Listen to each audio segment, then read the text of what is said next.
안녕하세요. 강남 에듀드림과 휴비코리아가 주관하고 강남구와 서울세종고가 후원하는 청소년 멘토링 리더십 아카데미 16기 네 번째 시간 신지연 멘토님을 모시고 시작해 보도록 하겠습니다.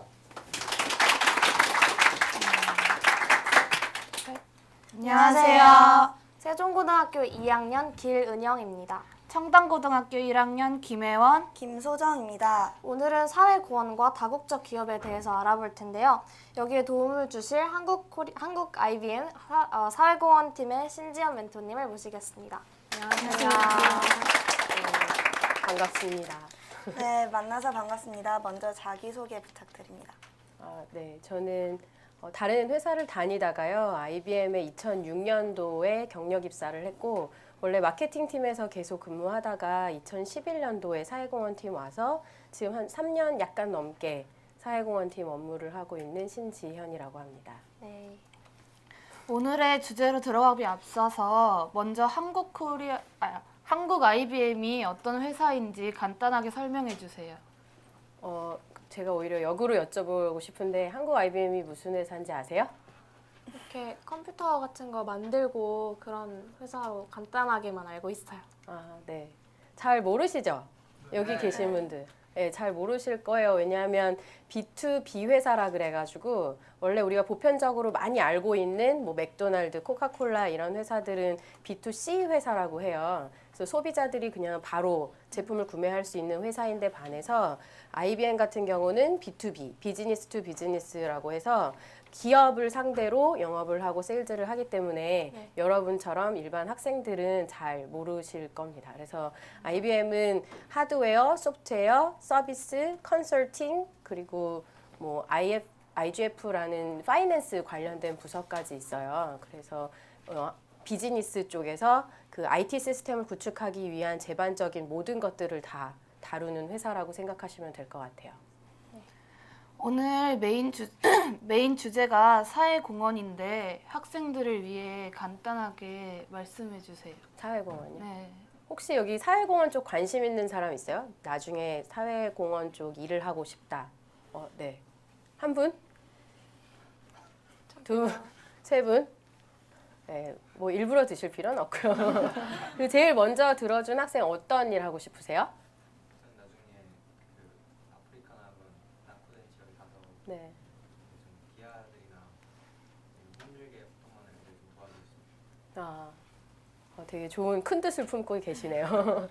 저도 여러 번 만날 때 사회공헌에 되게 막연한 관심은 있었어요. 그냥 어려운 사람들을 도와주고 싶고 나보다 좀 불편한 사람들을 도와주고 싶고 그런 막연한 생각이 있어서 그냥 관심은 있었고 대학교 때도 장애인 봉사 동아리 활동을 했었어요.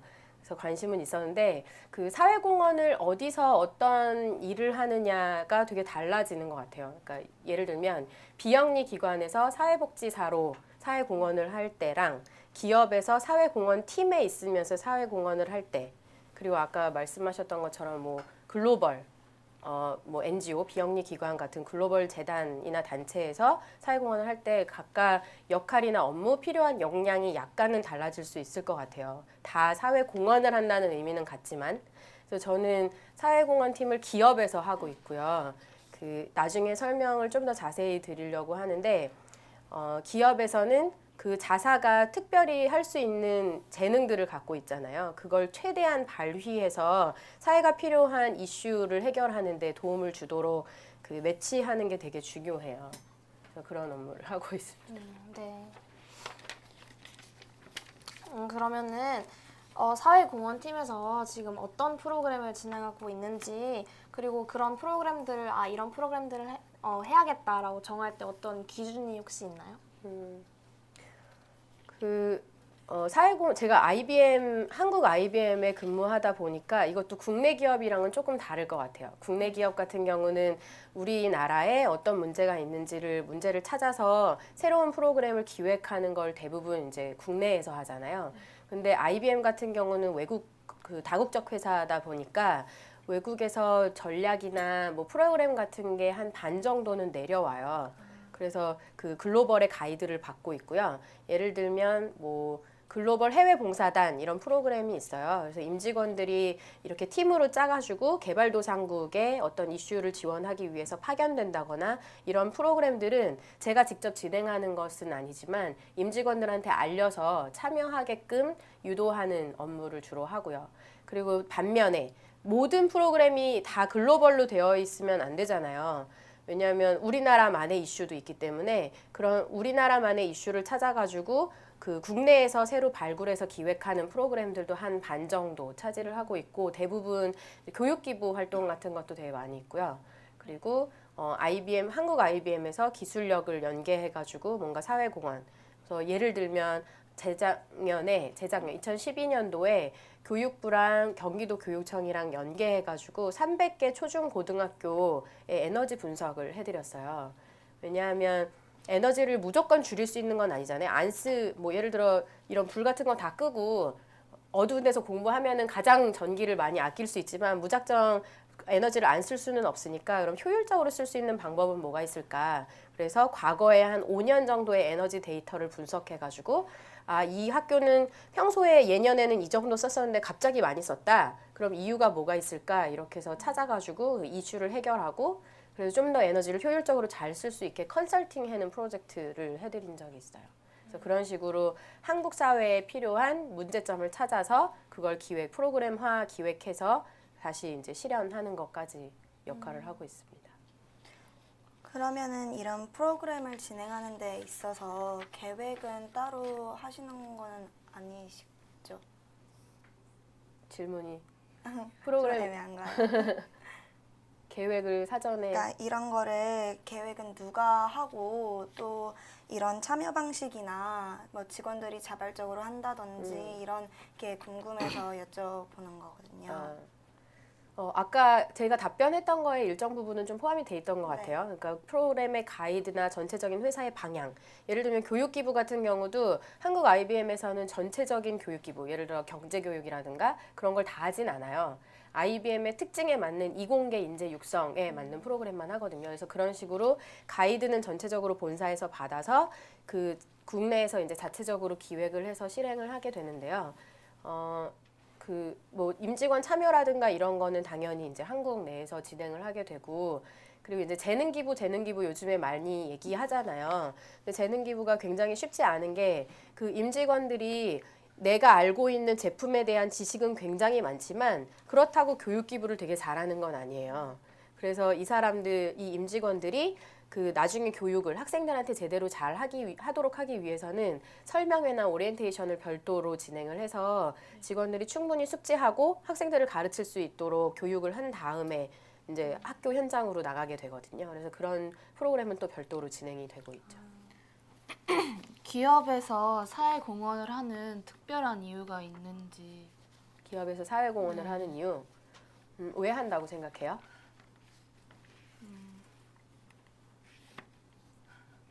여기서 얘기해도 돼요.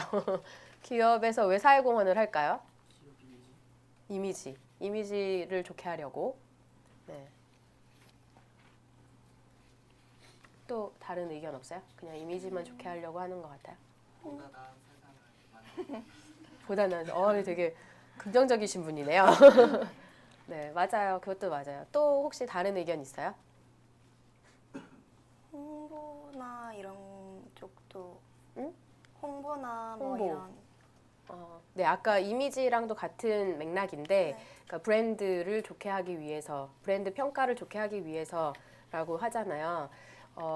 저도 IBM 사회공헌 하면서 알게 됐는데, 그 CSR 커브, 밸류 커브라는 그래프가 있더라고요. 제가 보여드렸으면 참 좋았을 텐데, 그게 뭐냐면 사회공헌을 크게 4단계로 나누었어요. 그래서 처음에는 규정 준수.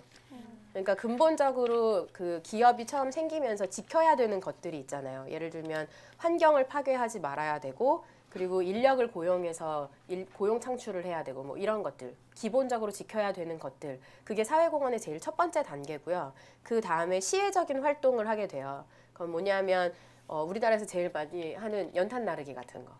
그러니까 연말 되면 되게 어려우신 분들을 돕기 위해서 무슨 활동을 한다던가 이런 단순한 활동. 이거는 어떤 회사냐랑 상관없이 그냥 다 할 수 있는 것들이잖아요. 그런 활동들이 이제 한 2단계 정도가 되고요.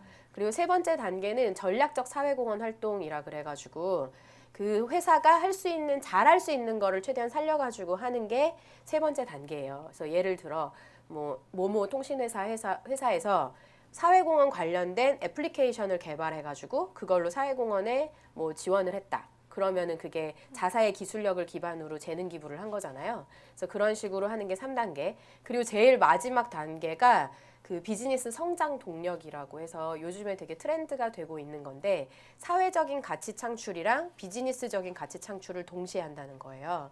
그래서 기업에서 비즈니스도 좋게 하기 위해서 뭔가 제품을 개발할 때 그 뭐 예를 들어 환경에 되게 도움이 되는 제품을 같이 개발해가지고 양쪽에 다 도움이 되게끔 하는 게 제일 마지막 단계로 보고 있어요.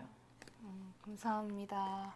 네, 그러면은 이제 다국적 기업의 특징에 대해서 몇 가지 여쭤보고 싶은데, 다국적 기업이라고 하면 이렇게 여러 나라에 지사를 두고 있는 그런 회사를 말씀하시는 거죠? 네. 그러면 어떤 나라에 주로 그런 지사를 두고 있나요? IBM은 거의 글로벌의 웬만한 나라들에는 다 있는 것 같고요.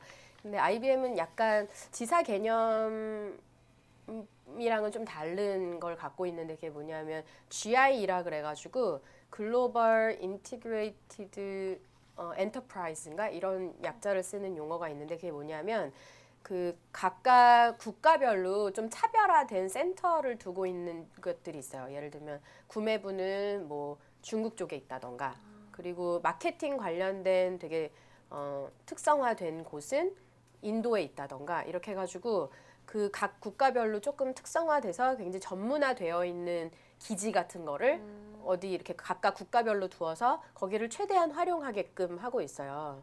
그래서 IBM 같은 경우 뭐 구매부를 저희 이제 구매부에 담당하시는 분이 그 연변 분들이 되게 많으셔가지고 이게 통화하면은 이제 자연스러운 한국어가 아니라 약간 어색한 그 개그 콘서트 황해에 나오는 그런 약간 어색한 한국어 하시는 분들이 지원해주시고 그래요. 근데 그게 전체적으로 이제 글로벌 기업 전체적으로 봤을 때는 비용 효율성 면이나 전문성 면에서 훨씬 이득이 된다고 해요. 그래서 그런 식으로 운영하고 있는 체제예요. 그러면 지금 한국 IBM에서는 어떤 부분에 이렇게 집중해서 있나요? 한국 같은 경우는 이렇게 특성화된 부문이 있는 건 아니고요. 네. 다만 본사에서 하고 있는 것들, 하드웨어, 소프트웨어, 서비스 뭐 그런 것들을 거의 그대로 똑같은 작은 집단으로 갖고 있는 조직이에요. 그러면은 물론 사회공헌도 이렇게 IBM 코리아의 중요한 부분이지만 다국적 기업으로서 특징도 여러 가지 갖고 있잖아요. 그러면은 다국적 기업과 국내 기업과의 가장 큰 차이점이 있다면 뭐라고 혹시 생각하시는지? 혹시 여기서 외국계 기업 가고 싶으신 분 있어요? 나중에 취업하게 되면? 번쩍. 네. 저 뒤에 왜요?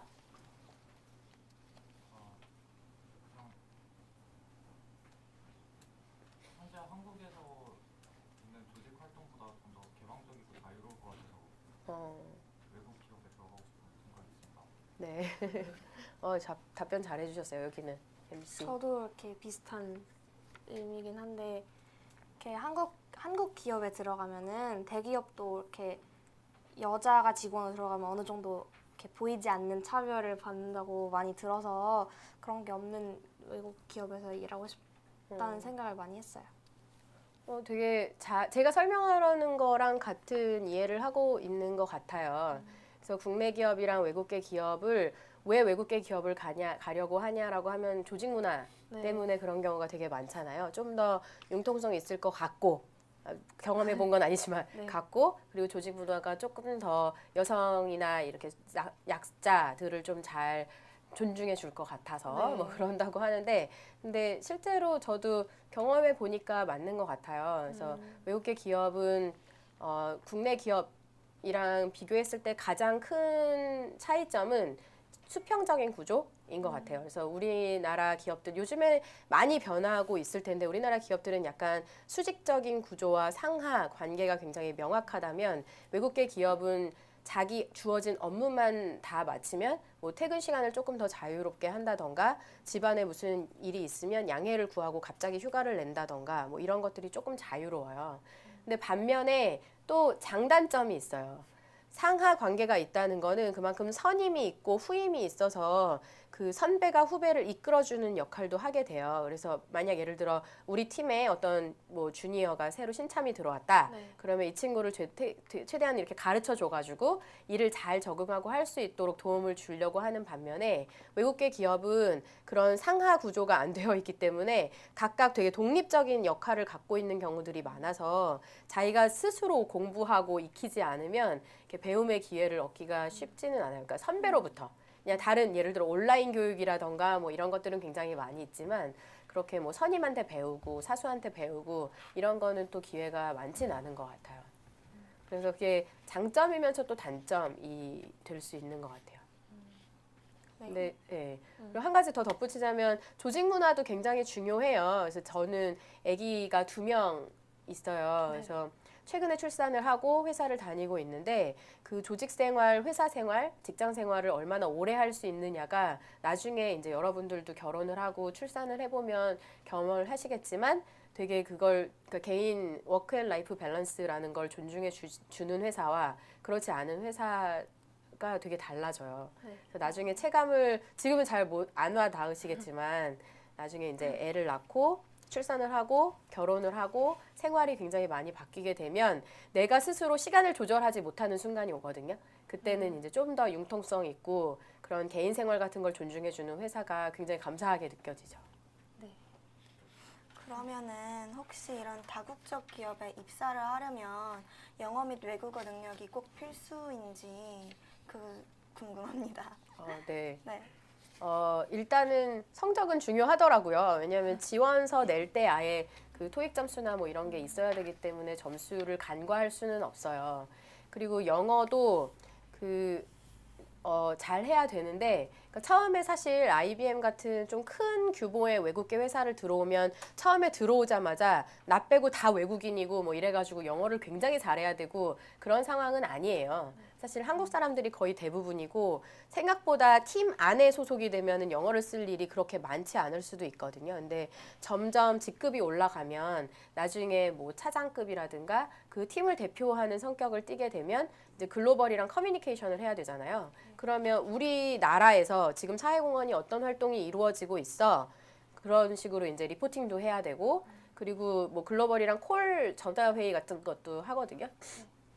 그래서 전화회의 같은 거 했을 때 이제 설명도 할 수 있어야 되고 듣기도 가능해야 되기 때문에 필요에 의해서 영어는 해야 돼요. 그래서 오늘 제가 여기 오기 전에 마침 IBM 신입사원들 교육을 하고 왔는데 영어는 신입사원 때부터 미리 준비하라고 당장 필요할 거는 아니지만 나중에 결국 필요하니까 준비하라는 얘기는 하죠.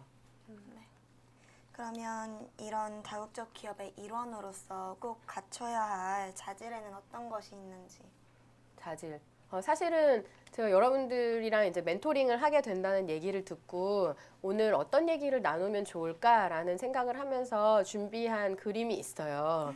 그래서 좀 공유를 하고 싶은데 거기에 필요한 자질에 대한 설명도 곁들여 있으니까 같이 볼게요. 그래서 저는 이거를 이제 다국적 기업으로 설명을 하기보다는 사회공헌 팀 담당자가 되기 위해서 어떤 역량이 필요할까로 정리한 거긴 한데요. 근데 여러분들이 다른 데서 직장생활, 사회공헌 팀이 아니라 다른 업무로 직장 생활을 할 때도 필요할 수 있는 역량이니까 같이 설명을 드릴게요. 그래서 제가 이제 비유를 3가지 직업군으로 했거든요. 그래서 첫 번째는 커플 매니저라고 했어요. 그래서 여러분들 커플 매니저의 역할은 남자와 여자가 이렇게 서로 잘 맞을 수 있도록 짝꿍을 져주는 거잖아요. 그래서 예를 들어 남자는 예쁘고 뭐 학벌이 좋고 뭐 이런 조건을 내세웠어요. 근데 여자는 뭐 종교가 모여야 되고 돈이 많고 뭐 이래야 된대요. 그러면 이 사람의 버릴 수 없는 조건들 우선순위가 뭔지를 잘 따지고 이 사람의 우선순위도 잘 따져가지고 잘 연결을 해줘야 이 두 커플이 한 커플 이제 남녀와 같이 커플이 되잖아요. 그래서 성사가 되는데 마찬가지로 사회공헌 담당자도 기업에서 잘할 수 있는 것들이 다 있잖아요. 예를 들면 아모레 퍼시픽에서 사회공헌 활동으로 제일 많이 하고 있는 게 핑크리본 캠페인이라는 걸 해요. 그래서 마라톤 같은 거를 해서 유방암 환자들한테 지원하는 캠페인 같은 걸 하는데 아모레 퍼시픽에서 하는 이유는 미에 관련된 회사기 때문에 유방암이라는 여성에 되게 타겟티드된 활동을 하는 거잖아요. 그것처럼 IBM에서 잘할 수 있는 기술력이나 재능을 먼저 찾고 그리고 우리 사회에 어떤 이슈가 있는지를 찾아가지고 이걸 매칭을 되게 잘 시켜야지 프로그램이 잘 만들어지는 거예요. 아까 전에 제가 사회공헌 4단계 있다고 했잖아요. 그중에 시혜적인 활동이라고 했었던 연탄 나르기 같은 거는 어느 회사에서 했는지가 전혀 모르겠죠. 연탄 나르기 뭐 아무 회사나 다 할 수 있는 거잖아요. 그런 거는 되게 잘 만들어진 사회공헌이라고 하기가 쉽지 않죠. 왜냐하면 매칭을 한 게 아니라 그냥 사회에 좋은 일을 했을 뿐이에요. 그래서 이 양쪽 것들이 잘 연결이 되었을 때 되게 잘 만들어질 수 있다는 거가 먼저 하고 싶었던 얘기고요. 그리고 두 번째로 비유했던 거는 오케스트라 지휘자예요. 그래서 이것도 여러분들이 직장 생활을 하면 되게 필요로 하는 역량일 텐데 오케스트라 지휘자는 지휘를 해야 되잖아요. 그래서 뭐 바이올린이건 뭐 건반이건 북이건 소리를 다 듣고 이 소리가 되게 적절한 타이밍에 잘 나와줬다. 이 소리가 맞다. 이런 거를 판단할 수 있어야 되기 때문에 기본적으로 모든 악기에 대한 이해는 필요해요. 그렇죠? 근데 그 악기를 바이올린 하는 연주가처럼 잘 할 수 있을까요? 지휘자가? 꼭 그렇진 않겠죠. 거기 다 앉아있는 모든 그 연주가보다 더 그 악기를 잘 다루진 못할 거예요. 마찬가지로 사회공헌팀 담당자나 아니면 다른 조직원으로 일할 때도 내가 다른 사람들이 있는 부서 일을 그 사람들처럼 잘하는 건 아니더라도 우리 회사가 뭘 잘하고 이 사람들을 어떻게 데려다가 내 일을 같이 잘할 수 있게 도와줄 수 있게 활용할 수 있는지는 전반적으로 알고 있어야 돼요.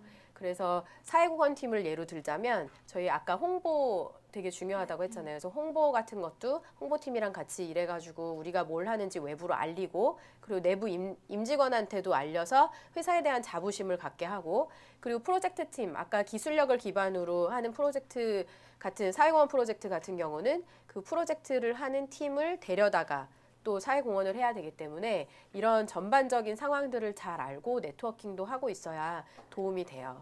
그래서 IBM에서 강조하고 있는 인재상을 파이형이라고 하거든요. 그래서 옛날에는 T자형이라고 했었어요. 그래서 넓게 알면서 깊이 아는 전문 분야가 한 가지 있으면 된다고 했었는데 요즘에는 그것도 아니래요. 전문 분야가 2개. 그래서 파이형으로 그래서 깊이 아는 걸 한 2개 정도 갖고 있고 그다음 넓게 알고 있어야 그 사람이 좀 더 전문성을 갖는 데 도움이 되는 필요한 인재라고 해요. 그리고 제일 마지막으로 얘기하고 싶은 거는 세일즈맨이었어요. 세일즈맨이 예를 들어 제품을 팔 때 뭐 엄마한테 얘기할 때랑 그 아이한테 얘기할 때랑 똑같이 얘기할까요? 아니요. 다르겠죠. 네. 그래서 예를 들면 과자를 팔아요. 그럼 엄마한테 얘기할 때는 이 과자가 영양가가 엄청 좋아요. 그래서 애가 밥 대신 먹어도 돼요. 뭐 이런 거 얘기하면은 엄마들이 사겠죠. 밥 대신 먹어도 된다니까 밥 안 차려줘도 되잖아요. 그리고 애들한테는 이게 정말 달고 맛있어. 그럼에도 불구하고 영양가가 좋아. 이렇게 달고 맛있는데 영양가까지 좋으니까 너가 다른 사탕을 안 먹어도 돼. 얼마나 좋겠니? 뭐 이렇게 조금 더 그 고객한테 맞는 메시지를 차별화해서 전달해야 되잖아요. 근데 이게 사회공헌 팀에서도 고객들을 되게 여러 부류의 고객을 만난다기보다는 내부에도 고객이 있고 외부에도 고객이 있어요. 그래서 내부 고객이라는 것은 기업에 예를 들어 제가 이제 사회공헌 프로그램을 진행하려고 그럴 때 예산 승인을 받아야지 진행을 할 수 있잖아요. 그럼 예산 승인을 받으려면 내부에 저의 이 매니저라든가 아니면 외국에 계신 매니저들한테 프로포저를 먼저 써요. 그래서 사회공헌이 이런 목적으로 이렇게 진행하려고 합니다. 라고 이게 IBM한테는 얼마나 좋습니다. 이렇게 써가지고 프로포저를 승인을 받고 예산을 따내서 프로그램을 진행하게 되고 외부에도 똑같은 메시지로 얘기해도 될까요? IBM에 이런 혜택이 있습니다. 이렇게 얘기해도 될까요? 그렇지 않죠.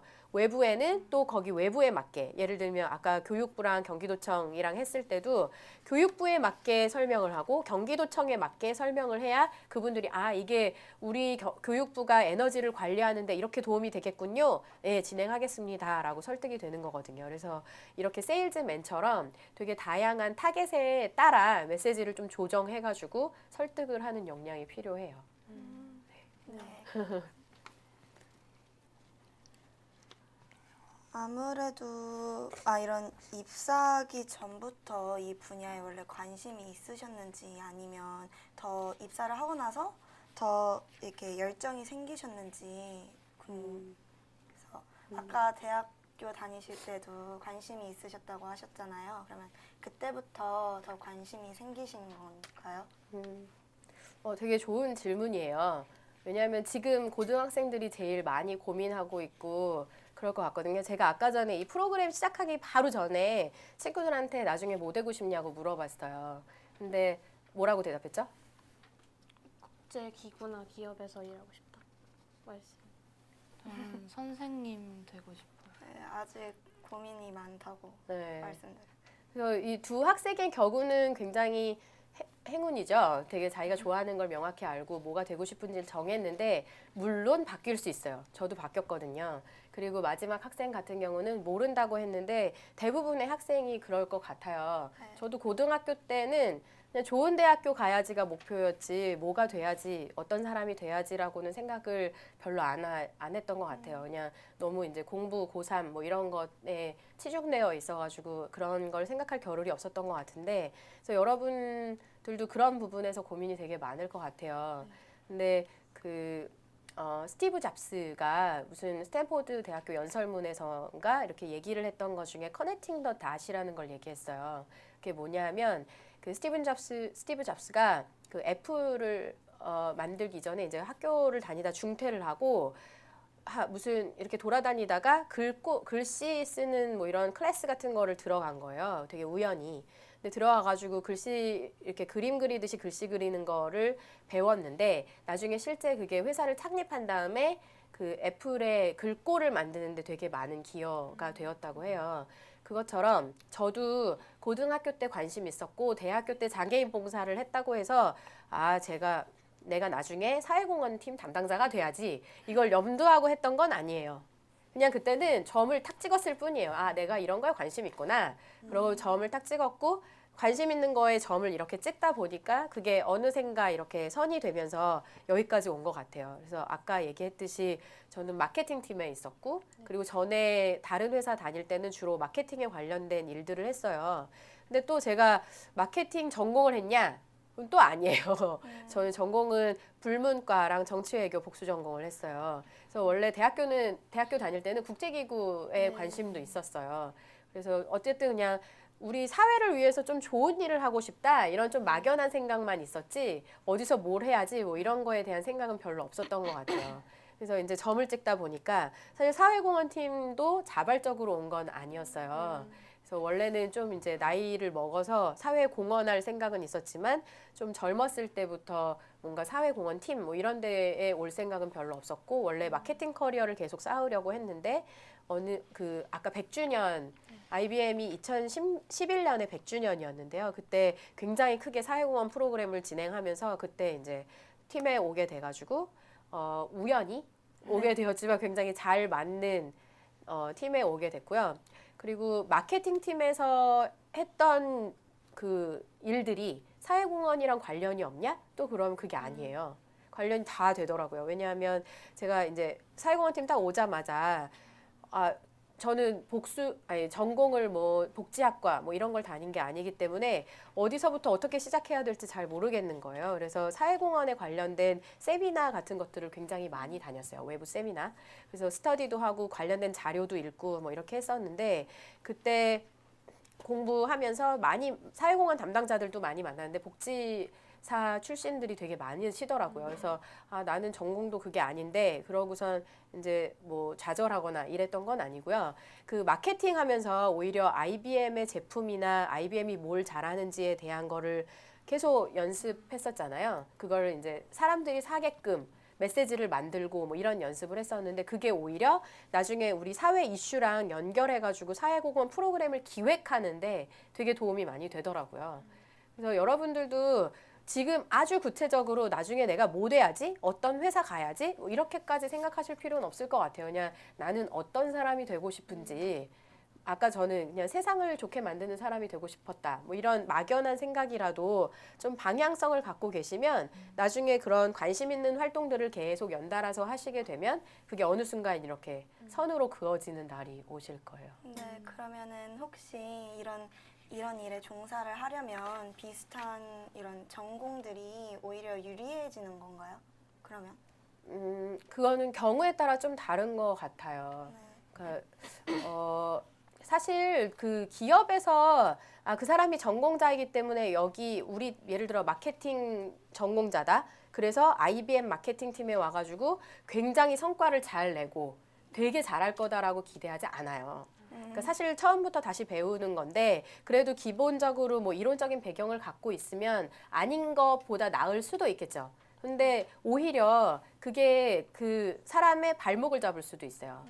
그래서 무슨 얘기냐면 예를 들어서 저희 IBM 같은 경우는 B2B 기업이라고 했잖아요. 그래서 비즈니스 투 비즈니스를 하다 보니까 B2C 기업이랑은 마케팅을 굉장히 다르게 해야 된다고 생각하는 경우들이 많아요. 특히 마케팅 전공자들이 오히려 그런 생각을 더 많이 갖고 있을 수도 있어요. 왜냐하면 B2C와 B2B의 마케팅 차이점은 뭐 예를 들어 B2C는 고객이 의사결정을 하는데 반면에 뭐 B2B 기업은 되게 많은 조직들이 복잡한 의사결정 과정을 해가지고 구매를 하게 된다. 그렇기 때문에 우리는 마케팅을 달리 해야 된다. 오히려 이런 이론적인 지식과 배경은 더 많이 갖고 있을 수 있는데요. 그 IBM에서 오히려 대히트를 쳤었던 마케팅 활동이 뭐가 있었냐면 그 버스에다가 랩핑을 해가지고요. 안에다가 서버 같은 거를 실어서 제품 시연을 고객사에 직접 찾아가가지고 하는 서비스가 대히트를 쳤어요. 그래서 경쟁사들도 이런 마케팅 활동을 따라하고 그리고 외국에서도 따라하고 뭐 이런 게 있었는데 그게 IBM이 최초로 한 게 아니었어요. B2C 기업 무슨 생리대 회사라든가 화장품 회사 이런 데서는 그 랩핑 해가지고 제품 시연하는 게 굉장히 많이 보편적으로 하고 있었거든요. 그때 한참 트렌드였는데 만약 B2B랑 B2C랑 마케팅이랑 달라라고 누군가 선입견을 갖고 있었더라면 아예 못했었던 거를 오히려 적용함으로써 그 벽을 허물음으로써 가능했었던 거거든요. 그래서 전공자이냐 아니냐는 크게 중요하진 않은 것 같아요. 근데 그것도 회사에 따라 좀 다를 수 있죠. 회사가 뭐 예를 들어 뭐 우리 회사는 마케팅 전공자만 뽑아라고 하면 정말 마케팅 전공자만 들어갈 수밖에 없겠죠. 근데 IBM은 그렇진 않아요. 세일즈를 하시는 분이건 기술 영업 하시는 분이건 전공에는 크게 상관은 없으세요. 그래서 또 이제 한 가지 오해가 IBM은 그 이공계만 주로 들어갈 수 있는 회사다라고 오해 많이 하시잖아요. 근데 문과 출신 굉장히 많으세요. 저를 비롯해서. 그래서 이런 지원 부서뿐만 아니라 영업이나 기술 지원하는 곳도 의외로 문과 출신들도 있으세요. 네. 근데 그분들이 막 더 열심히 하실 수도 있죠. 나는 모르기 때문에 더 열심히. 제가 아까 사회공헌 담당자가 아니어가지고 더 많이 쫓아다니고 더 많이 공부하고 그랬던 것처럼. 네. 그럼 이 일을 하면서 가장 크게 성취감을 느꼈을 때는 언제였는지 궁금합니다. 가장 크게라고 하면은 사실 다른 건을 얘기할 텐데 오늘 질문에 답변하고 싶은 거는 제가 이번 주 금주 화요일 날 진행했었던 IBM 스마트 과학 캠프였던 것 같아요. 그게 뭐냐 하면 그 IBM이 표방하는 이노베이션 아젠다가 스마트 플래닛이라는 게 있어요. 그래서 세상을 조금 더 똑똑하게 만드는 데 기여한다 이런 컨셉을 갖고 있는데 그걸 그 교육기부에 도입했어요. 그래서 중학교 친구들이 한 40명 정도가 IBM의 대회의실에 방문해가지고 그 스마트 플래닛에 대한 워크숍을 진행해요. 그래서 처음에 제가 한 1시간 정도 강연을 해줘요. 그래서 뭐 애니메이션 동영상 같은 것도 보여주고 그래서 IT를 기반으로 에너지, 물, 그리고 교통 이걸 효율적으로 사용하고 아껴 쓰고 그럴 수 있는 방법이 뭐가 있을까? 이거를 처음에 이제 화두를 던지기 위한 강연을 먼저 한 다음에 학생들이 이제 브레인스토밍을 해요. 그래서 우리 주변에 문제점은 뭐가 있을까? 이거를 문제점을 막 나열해요. 그 다음에 우리 조가 해결할 과제를 뽑아요. 그래서 그걸 뽑은 과제를 어떻게 해결할 수 있을까를 또 브레인스토밍해요. 그래서 앞 친구가 냈던 아이디어에 조금 더 발전해가지고 다음 친구가 적고 이걸 돌려가지고 그 브레인스토밍을 한 다음 그 중에 제일 좋은 아이디어를 골라서 실제 작품으로 만들어요. 그래서 제가 되게 인상적이었던 거는 두 팀이 있었는데 한 팀은 여학생들끼리만 팀이 됐던 팀인데 가로등에 그 주파수 그러니까 어린 연령대만 인지할 수 있는 주파수가 있대요. 저도 그 친구들 때문에 처음 알았는데 그래서 어떤 레스토랑에서 너무 애들이 시끄럽게 떠들면 애들을 내쫓느라고 주파수를 튼다 그러더라고요. 그래서 그런 소리를 내가지고 뭐 유흥가라든가 이런데 청소년들이나 어린 연령대만 들을 수 있는 주파수를 틀어서 학생들이 그 근처에서 있지 않도록 유해 지역에 있지 않도록 한다. 그리고 가로등의 황색 등이 범죄를 더 많이 유발하니까 백색 LED로 바꾸자. 그리고 가로등에 이렇게 버튼 같은 거를 보안 버튼 같은 걸 만들어서 위험한 상황이 오면은 버튼을 눌러서 경찰이 출동하도록 하자. 뭐 이런 걸 중학생들이 발표를 했는데 그 질문을 하는 수준도 굉장히 높아요. 그래서 학생들이 뭐 그 보안벨을 수시로 장난으로 누르면 어떡하냐 뭐 이러면서 학생들이 서로 묻건히 대답하고 막 이렇게 하면서 워크숍을 하고 그리고 또 한 팀은 물을 너무 많이 낭비하지 않도록 수도꼭지 있는 쪽에 뭐 센서를 달아가지고 일정 시간 이상 지나면은 그 물이 없어가지고 죽는 아프리카 아이의 울음소리가 들리게 하자 뭐 이런 아이디어도 나오고 그 중학생들이 하는 거예요 워크숍을. 여러분들 고등학생이잖아요. 그래서 중학생들이 그런 아이디어를 내서 연습하는 거예요. 그래서 저는 사실 그 프로그램을 통해서 학생들이 뭔가 뭐 세상을 바꿀 만한 아이디어를 그 자리에서 낼 거라고 생각은 안 해요. 기대도 안 하고. 다만 어렸을 때부터 우리 주변에 어떤 게 문제가 있지? 그리고 이렇게 찾아보는 연습을 하고 아 이걸 해결하면 얼마나 좋을까? 이런 해결 방법은 뭐가 있을까? 하는 연습을 좀 어렸을 때부터 하는 거는 되게 좋을 것 같아요. 그 버스 애플리케이션 있잖아요. 10분 뒤에 내가 원하는 차가 도착하고 뭐 이런 거 알려주는 애플리케이션 있는데 그걸 고등학생이 개발했대요. 그래서 저도 정확히 누군지는 모르겠는데 그 고등학생이 그걸 개발하기까지 그 아까 얘기했던 것처럼 뭐 중학교라든가 그거보다 더 어렸을 때부터 아 내가 해결해야 될 문제가 우리 사회 이슈가 어떤 게 있을까 이거를 생각하는 연습이 되어 있었기 때문에 가능했을 것 같거든요. 그럼 이 직업을 청소년들에게 추천하고 싶으신가요? 그 아까 전에 사회공헌 쪽 일하고 싶은 사람 한 3명 있었는데 다시 들어볼까요? 줄었어요. 비슷한 것 같은데 예, 저는 그러니까 일을 하면서 자기가 그 일에서 어떻게 만족감을 갖고 있느냐 그 일의 가치를 어떻게 생각하느냐는 개인에 달려 있는 것 같아요. 예를 들면 그 디즈니랜드나 뭐 이런 데서 일하는 청소부가 그냥 나는 청소를 해라고 일을 하는 거랑 아이들에게 꿈과 희망을 심어주기 위한 환경을 내가 만들고 있어. 깨끗한 환경을 내가 만들고 있어. 뭐 이렇게 생각하는 거랑은 되게 근본적으로 다른 것 같거든요. 똑같이 청소를 하더라도요. 그리고 사회공헌도 마찬가지인 것 같아요. 그냥 제가 그 한 회사의 조직원으로서 그냥 월급을 받기 위해서 일을 하는 게 아니라 저는 되게 사명감을 갖고 우리 앞으로 미래 인재들을 육성하고 그리고 우리나라에 좀 더 기여가 되기 위해서 외화를 내가 끌어다가 우리나라에 공헌하고 있는 거니까 정말 열심히 하겠다는 사명감을 갖고 있거든요. 그래서 그 꼭 사회공헌으로 일하지 않아도 사회에 공헌할 수 있는 방법은 굉장히 여러 가지가 있기 때문에 학생들한테 사회공헌 업무를 하세요. 사회공헌 담당자가 되세요. 라고 말하지는 않아도 여러분들이 어느 자리에서건 그걸 가치 있게 만드는 거는 여러분 몫인 것 같아요. 그럼 혹시 멘토님 이렇게 본인이 일을 하시면서 혹시 좌우명 같은 게 있나요? 좌우명이요? 네. 아, 그거 되게 좋은 질문이에요. 왜냐하면 여기가 북포럼 하는 장소인 거 아세요? 네. 네. 저희 북포럼이라고 이렇게 일주일에 한 번씩 수요일마다 북포럼을 하면서 이렇게 책의 저자를 모시고서 질문 이렇게 MC 몇 명이 앉아가지고 질문을 하는 그런 북포럼이라는 게 있어요. 제가 그걸 여러분처럼 MC를 몇 번 봤었어요. 그러면서 이제 자기소개하는 멘트를 만들면서 제가 그거를 만들었어요. 그래서 저는 홍익인간이라고 했어요. 그래서 세상을 널리 이롭게 하는 홍익인간을 꿈꿉니다. 이렇게 제 문구를 만들었습니다. 그럼 앞으로 멘토님의 삶의 목표나 미래 계획이 어떻게 되시는지. 네, 그것도 좋은 질문이에요. 그게 바뀌더라고요. 그래서 사실 사회생활 처음 시작했을 때는 좀 주변 뭐 가족이라든가 뭐 자녀가 없기 때문에 그때는 되게 넓게 생각을 못하고 그냥 나 스스로 되게 사회적으로 성공하면 좋겠다라는 생각을 했던 것 같아요. 그래서 좀 더 좀 공격적으로 일하고 그랬던 것 같은데 그리고 야근도 많이 하고 근데 지금은 조금 더 밸런싱이 중요하다라는 생각은 들어요. 왜냐하면 그 자녀를 출산했고 애가 둘 있고 그리고 가정도 있고 그래서 직장도 굉장히 중요하고 기업도 중요하지만 그만큼 일도 소중하지만 그만큼 나한테 중요한 가정도 같이 돌봐야 된다는 생각이 있어서 그 밸런싱이라는 게 예를 들면 9시에 출근해가지고 6시에 퇴근한다는 걸 의미하진 않아요. 뭐 어느 날은 지금도 일이 많아가지고 노트북을 싸가지고 집에 가는 경우도 있고 그런데 다만 어느 한쪽에 너무 치우쳐서 한쪽을 소홀히 하거나 망가뜨리지 않겠다는 거예요. 그래서 기업에서도 사회공헌 담당자로서 열심히 일을 하고 있지만 가정 내에서도 그 와이프로서 아내로서 그리고 엄마로서 계속 우리 애들이 저를 보고 잘 자랄 수 있도록 좋은 엄마가 되도록 노력을 하는 게 앞으로의 목표입니다.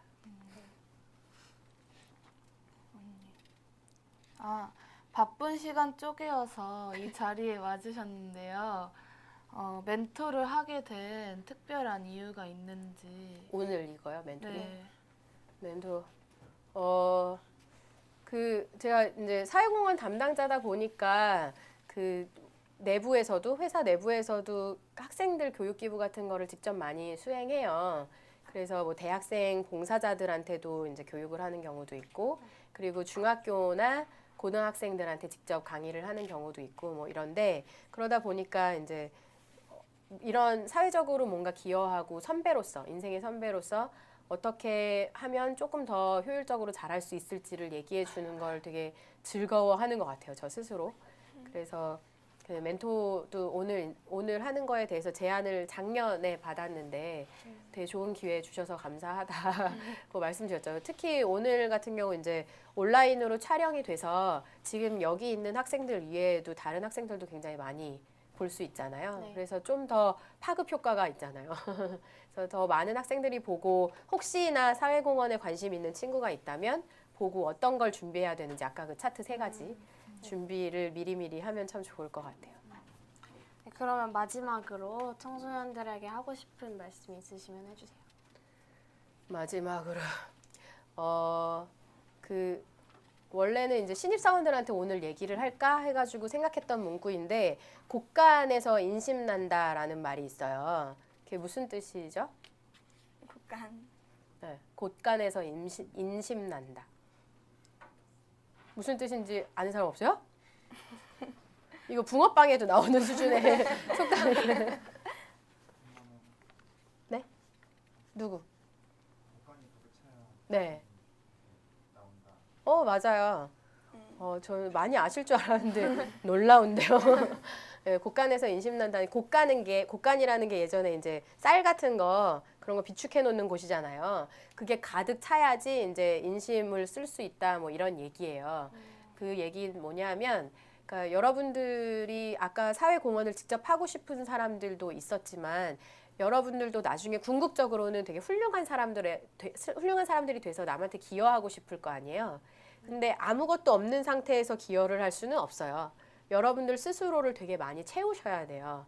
그래서 곶감에 쌀을 비축하듯이 여러분들이 좀 더 나은 사람이 되고 다른 사람한테 좋은 얘기를 해주기 위해서 스스로를 되게 많이 채우셨으면 좋겠어요. 뭐 독서를 하든 공부를 하든 뭐 다른 많은 사람들을 만나건 그래서 다양한 경험을 쌓던 여행을 하던 그래서 다양한 컨텐츠들을 만나보고 그래서 본인 스스로를 채워서 인심이 나셨으면 좋겠어요. 그래서 많은 사람들한테 베풀고 그렇게 하셨으면 좋겠어요. 혹시 이쪽에 대해서 만약에 잘 모르시고 만약에 이쪽 쪽으로 일을 안 하셨더라면 어떤 직업을 갖고 계셨을지. 저요? 네. 네. 저 사실은 초등학교 고학년 때부터 고등학교 때까지 또 장래 희망이 되게 확실했어요. 개그우먼. 근데 제가 별로 안 웃기다는 걸 깨닫고 꿈을 적긴 했지만 되게 개그우먼이 하고 싶었어요. 그냥 사람들을 되게 재미있게 이끌어서 뭔가 진행하고 뭐 이런 게 관심이 있어가지고 친구들한테 중학교 때 친구들도 제 사인 몇 명 갖고 있을 거예요. 나중에 이거 값 올라가니까 꼭 간직하라고 제가 막 사인해주고 이랬었어요. 그래서 개그우먼 되고 싶었었어요. 네. 근데 고등학교 때도 영어 연극반 같은 거 했었거든요. 그래서 연극이라든가 그리고 저는 남편한테 프로포즈도 뮤지컬 무대에서 했습니다. 멘토님이 네. 네, 꼭 남자가 하라는 법은 없잖아요. 제가 프로포즈를 남편한테 뮤지컬 무대에서 했습니다. 우와. 그러면 지금 어렵게 멘토님을 모셨는데 학생들에게 질문을 네. 선생님이 받아주셨어요. 네. 좋아요. 네. 질문 없는 거 아니에요? 아까 사회 어떡해요? 공헌에 관심 있다고 하셨던 분들이 꼭 그렇지 않아도 돼요. 네. 뭐 고등학생으로서 하실 수 있는 질문도 되고, 뭐 다국적 기업에 대한 질문도 되고, 뭐 사회공헌도 되고, 그냥 인생의 선배로서 뭐 얘기해 주셔도 될 것 같아요. 저 지금 다국적 기업에서 일하시면은 이제 이렇게 외국에 파견 근무 같은 거 나가는 일이 많아요? 그것도 이제 회사에 따라 조금 다른 것 같은데 요즘에 온라인이 너무 발전했잖아요. 네. 그래가지고 반면에 출장과 여행 기회가 없어졌어요. 그러니까 여행과 파견.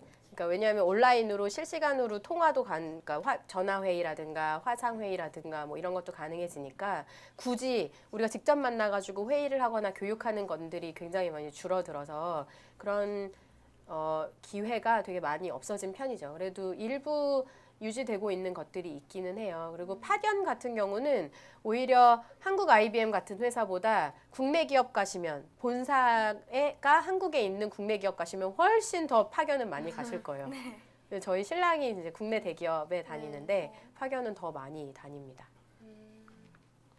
또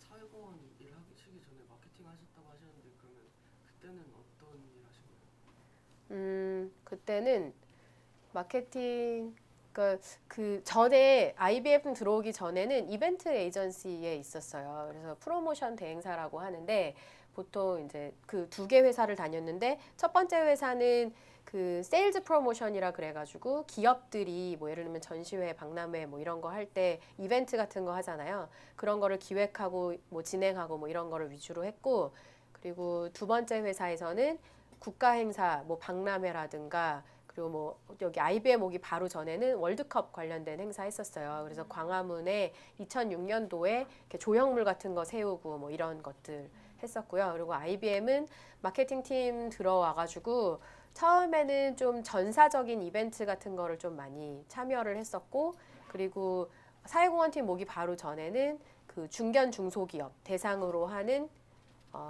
제품이나 뭐 이런 걸 담당하는 마케팅 담당자였어요. 혹시 더 질문? 네, 그럼 여기서 감사드리고요. 짧고도 긴 시간이었지만 오늘 좋은 말씀이랑 조언 많이 해주신 멘토님이랑 청중분들께 감사 말씀 드리고 저희는 여기서 인사드리겠습니다. 감사합니다.